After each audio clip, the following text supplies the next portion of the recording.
मित्रांनो 11वी साठी ऑनलाइन प्रवेश प्रक्रिया नोंदवण्यासाठी डिस्क्रिप्शन मध्ये आपल्याला लिंक भेटून जाईल। या लिंक वरती यायचं आहे। या लिंक वरती आल्यानंतर आपल्याला रजिस्ट्रेशन करायचं आहे। उजव्या कोपऱ्यात स्टुडंट लॉग इन नावाचा ऑप्शन आहे, या पर्यायावरती क्लिक करा। इथून आपल्याला स्टुडंट लॉग इन करायचं आहे। पहा इथे महत्त्वाची बाब कोणती देण्यात आलेली आहे, applicant 10th school area within Maharashtra state की आउटसाइड महाराष्ट्र स्टेट। म्हणजे जर तुम्ही महाराष्ट्र राज्यात जर 10वी केला असाल तर पहिला ऑप्शन। त्यानंतर पहा ॲप्लिकंट स्टेटस, यामध्ये फ्रेशर्स, त्यानंतर रिपीटर्स आणि प्रिव्हियसली पास्ड। म्हणजेच काय, आत्ता तुम्ही 2025 मध्ये पास झालेला आहात की तुम्ही रिपीटर, की पहिला तुम्ही एखादा विषय राहिलेला होता आणि आता पास झालेला आहात तर रिपीटर। आणि प्रिव्हियसली पास्ड म्हणजे गेल्या वर्षी पास झालेला होता पण तुम्ही 11वी मध्ये ॲडमिशनच घेतला नव्हता, त्यासाठी तिसरा ऑप्शन। तर पहा हे ऑप्शन मध्ये सिलेक्ट करायचं आहे। त्यानंतर पहा 10th स्टँडर्डचा एक्झाम बोर्ड कोणता होता तुमचा, SSC होता, CBSE की यापैकी कोणता होता, तो बोर्ड सिलेक्ट करावा लागेल। तर त्या बोर्डवरती सिलेक्ट करा। त्यानंतर पहा 10th स्टँडर्ड एक्झामिनेशन डिटेल्स मध्ये आपल्याला सीट नंबर तुमचा इथे एंटर करायचा आहे। त्यानंतर पहा मदर्स नेम इथे फिल करायचं आहे।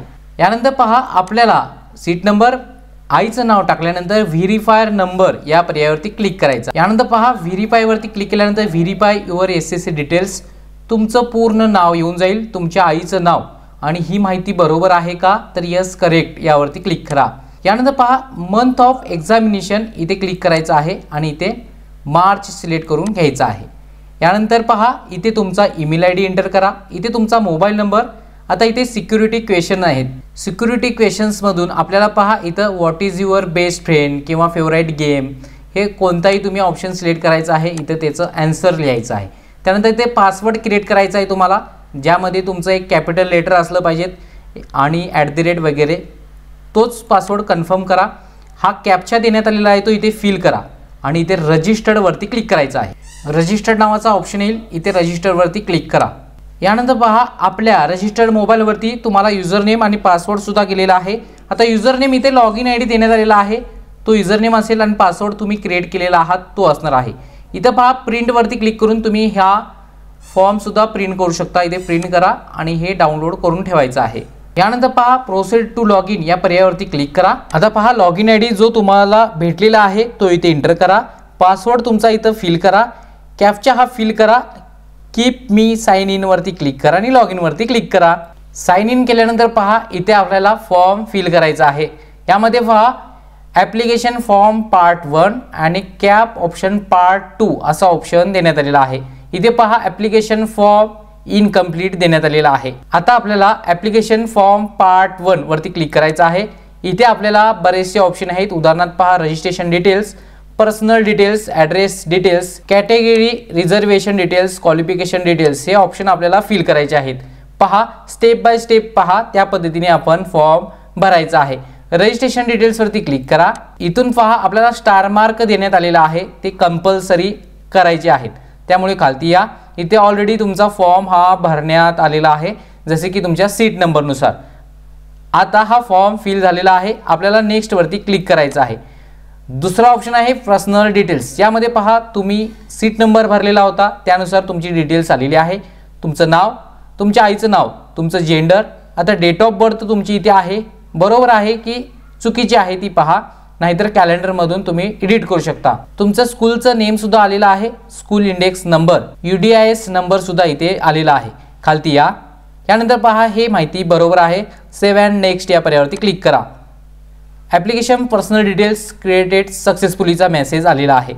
पहा इथे आता आपल्याला ॲड्रेस डिटेल्स भरायचे आहे। तुमचा इथून ॲड्रेस, तुमचं राज्य, तुमचा जिल्हा, तुमचा तालुका आणि तुमचं गावचं नाव, इथे पिनकोड टाईप करा। तुम्हाला इथे मोबाईल नंबर आहे, आणखीन एखादा मोबाईल नंबर द्यायचा असेल तर इथे एंटर करू शकता। ईमेल ID सुद्धा आलेली आहे। यानंतर सेव्ह अँड नेक्स्ट।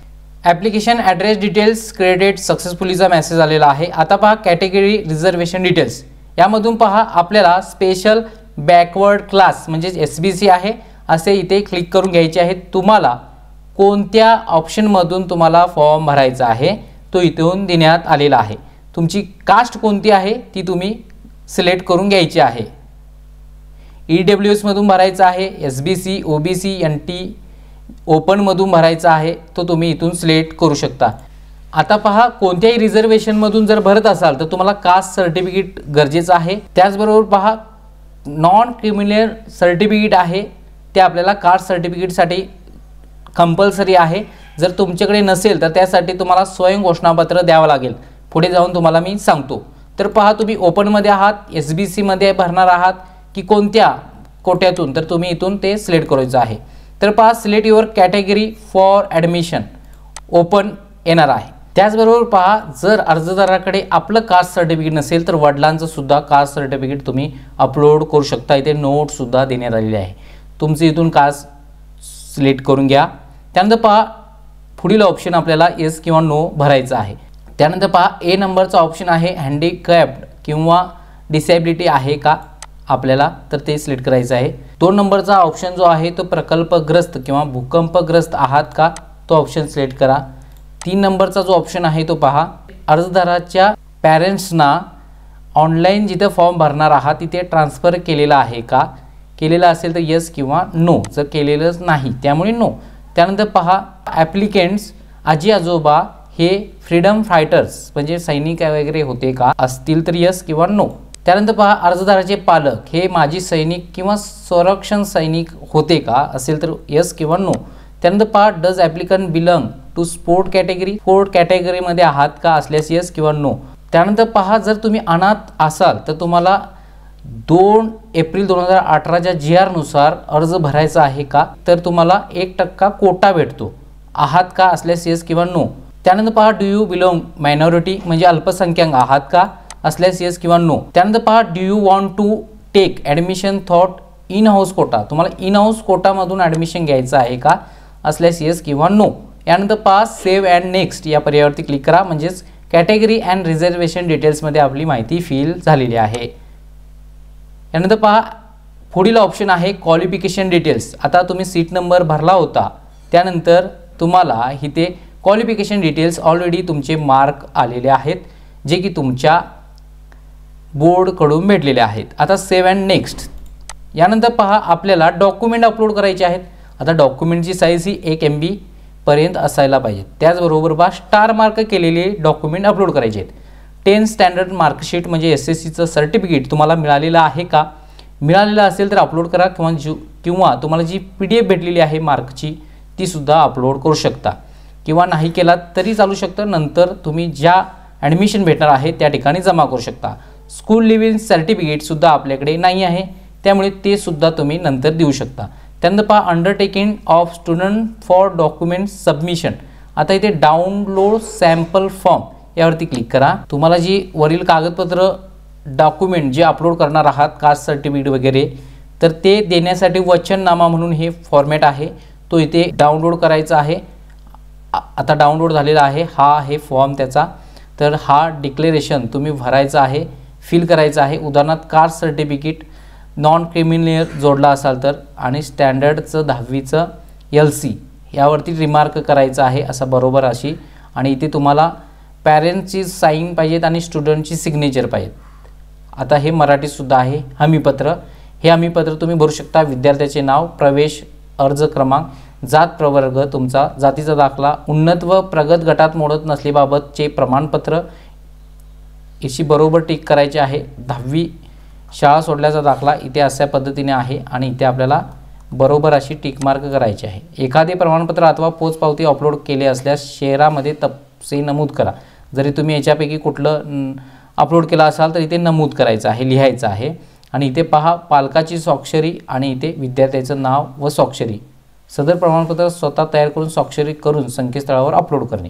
आता यामध्ये 10वी शाळा सोडल्याचा दाखला ज्यांचा नाही आहे त्यांनी इथं ज्या वेळेला भेटेल त्यावेळेला तुम्ही देणार आहात, त्यामुळे ही अशी खूण करा। म्हणजेच काय, 11वीमध्ये प्रवेश घेण्यासाठी ऑनलाईन अर्ज सादर केलेला आहे। मला आरक्षणाचा लाभ मिळावा म्हणून माझ्याकडे उपलब्ध असलेली सर्व कागदपत्रे मी अपलोड केलेली आहेत, परंतु माझ्याकडे खालील नमूद केलेली प्रमाणपत्र अपलोड करण्यासाठी आता उपलब्ध नाहीत। उदाहरणार्थ हे किंवा हे, ते तुम्ही इथे क्लिक करायचं आहे आणि ते अपलोड करायचं आहे। ज्यावेळी तुम्हाला शाळेमध्ये ॲडमिशन घेणार आहात त्यावेळी तुम्हाला ते जमा करायचं आहे। यानंतर पहा, आपल्याला जी डॉक्युमेंट अवेलेबल आहेत ती चूज फाईल करायची आहेत आणि ती अपलोड करून घ्यायची आहेत। त्यानंतर सेव्ह अँड नेक्स्ट. यानंतर पहा मॅन्डेटरी डॉक्युमेंट अपलोड झालेले आहेत. इथे पहा युअर रजिस्ट्रेशन फी पेंडिंग म्हणजे पेमेंट करायचं आहे. इथं पहा 100 रुपये पेमेंट करायचं आहे. Proceed to pay admission processing fee या पर्यायावरती क्लिक करा. इथे पहा ट्रान्झॅक्शन ID येऊन जाईल. आता हे अमाऊंट पे करून घ्या. ते आपल्याला UPI card wallet net banking through तुम्ही इथे पेमेंट करू शकता. पेमेंट अमाऊंट आहे 102.36 पैसे. ते आपल्याला करायचे आहेत. तुमच्याकडे 5 मिनिटाचा कालावधी आहे. UPI थ्रू तुम्ही पेमेंट सुद्धा करू शकता. यानंतर पहा इथं पेमेंट सक्सेसफुली झालेलं आहे. डाउनलोड रिसिप्टवरती क्लिक करा आणि ही PDF फाईल तुम्ही तुमच्याकडे सेव्ह करून ठेवायचं आहे. पुढील कामासाठी उपयोगाची आहे. यानंतर पहा नेक्स्ट या पर्यायावरती क्लिक करा. नेक्स्ट या पर्यायावरती क्लिक केल्यानंतर आता आपल्याला प्रिंट ॲप्लिकेशन फॉर्म आहे आणि डाउनलोड सुद्धा आहे हा फॉर्म. तर प्रिंट ॲप्लिकेशन फॉर्मवरती क्लिक करा. तुम्ही जो फॉर्म भरलेला आहात त्याची फाईल आपल्याकडे सेव्ह असणार आहे. ती सेव्ह करून ठेवायची आहे. अशा पद्धतीने स्टुडंट इन्फॉर्मेशन जी काही फॉर्म आहे तो आपल्याला सेव्ह करून ठेवायचा आहे. इथून डाउनलोड सुद्धा तुम्ही करू शकता. यानंतर पहा ही माहिती तुम्ही भरलेला आहात खालती यायची आहे. जो काही फॉर्म भरलेला आहात तो तुम्हाला इथे पाहायला भेटतोय. आता इथून आपल्याला डिक्लेरेशनला क्लिक करायचं आहे. I have declared and understand that यावरती क्लिक करा आणि लॉक ॲप्लिकेशन फॉर्म. आता ज्यावेळी लॉक ॲप्लिकेशन फॉर्मवरती क्लिक कराल त्यानंतर आपल्याला या फॉर्ममध्ये कोणताच बदल करता येणार नाही आहे. आता पुढील स्टेप काय असणार आहे, लॉक ॲप्लिकेशन फॉर्मवरती क्लिक केल्यानंतर नेक्स्ट स्टेप आपल्याला कॅप ऑप्शन असणार आहे की उदाहरणासाठी पहा आपल्याकडे शाळा निवडायच्या आहेत. आपल्या जवळपासच्या शाळा असतील तर ते सिलेक्ट करायचे आहे. उदाहरणासाठी जवळची जी शाळा आहे त्याला 1 करा. त्यानंतर दुसऱ्या जवळची असेल त्याला B अशा C D अशा 10 पर्यंत शाळा तुम्ही सिलेक्ट करू शकता. आता नेक्स्ट लॉक ॲप्लिकेशन फॉर्मवरती क्लिक केल्यानंतर नेक्स्ट फॉर्म कसा भरायचा तो पार्ट 2 मध्ये येणार आहे. त्यामुळे तुम्ही यापर्यंत या पार्ट 2 लवकरच आपण बनवतोय. तुमच्या कमेंट येणं गरजेचं आहे. डिस्क्रिप्शनमध्ये व्हॉट्सअप चॅनल देण्यात आलेला आहे. तिथे जाऊन जॉईन व्हा. नेक्स्ट व्हिडिओ खूप महत्त्वाचा आहे. सेकंड राऊंड म्हणजे सेकंड पार्ट आहे. इथे कॅप ऑप्शन यावरती क्लिक करून आपल्याला तो भरायचा आहे. काही अडचणी असतील तर कमेंट सेक्शनचा जरूर वापर करा कारण मराठीमध्येच आम्ही सांगणार आहे. त्यामुळे आपल्या मराठी चॅनलला सबस्क्राईब करायला विसरू नका. धन्यवाद.